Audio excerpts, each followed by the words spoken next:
Okay, dah sampai kat JT Marang. Tapi banyak benda tak ada ni. Kena beli barang juga sikit lah. Tengok air pun tak ada. Ada dah barang pancing yang tak cukup.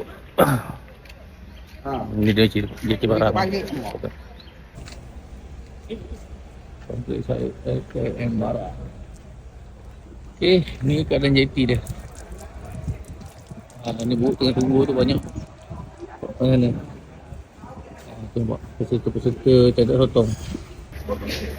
Itulah ada juga barang nampak tu. Barang bawa lebut. Dia masih lagi memilih dua. Boleh beli boleh beli. Tadi dia orang bagi tips. Dia orang bagi tips. Dia kata nombor 15 dengan 24. Perempuan makan.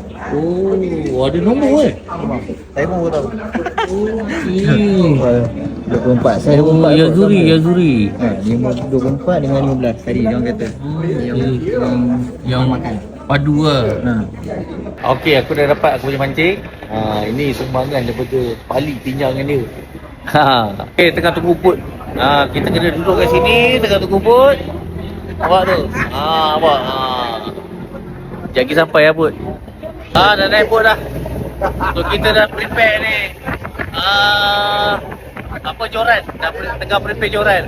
Tapi aku tak reti nak set up. Aku dah kena belajar tu. Macam mana nak set up joran untuk candat. You buat apa? Tak reti lah. Sebaik abang put dah ada. Abang put tolong. Abang Koko.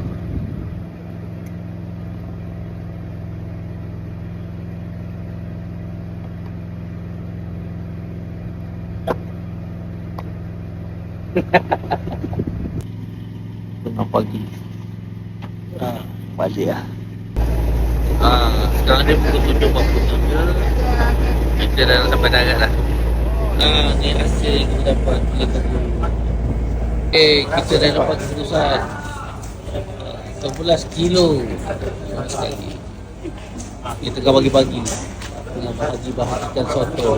11 kilo tak jauh pada orang lain. Kita 5 orang je. Yang lain 10. Macam mana? Rasa nak mati.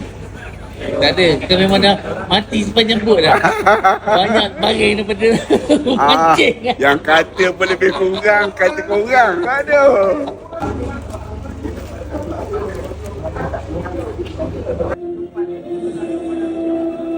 Betul.